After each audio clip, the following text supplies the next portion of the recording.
mahalaga na i-pamper naman natin yung ating sarili. Ikaw pa nagpapaspa ka, yung mga ganun. Oo, o kaya magpapamasahe home service. Tama, ganda yan. No? At para sa self-care, isa nga sa mga go-to place para dyan ay ang mga aesthetic clinics na nag-o-offer ng iba't ibang treatment. Let's all watch this. Sa modernong panahon ngayon, hindi na bago sa atin ang pagsasailalim sa operasyon o cosmetic enhancement upang mas lalo pang gumanda ang panlabas na anyo ng isang tao. Marami na ang naiengganyo sa ganitong paraan ng pagpapaganda dahil sa mga benepisyong makukuha mula rito. Nakatutulong ito sa pag-boost ng self-confidence. Kaya nitong itago ang flaws ng ating katawan.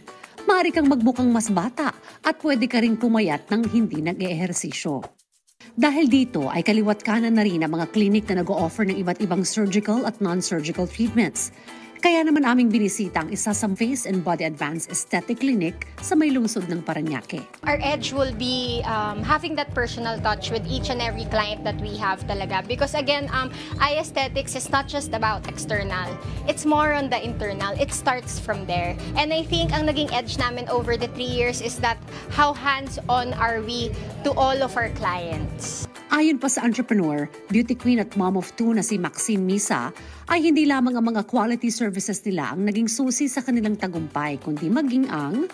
It was also our clients who pushed me to go out there because if I touch their hearts, how much more if I go out there, mas marami tayong matatouch. And I feel like with their vision, it's not just treatments that we have here, it's how we impact their lives also. I'm very lucky because again, this only started during pandemic na gusto nating magbigay ng trabaho, and now nandito na tayo sa 3rd branch and looking forward to the 4th. So very grateful for today.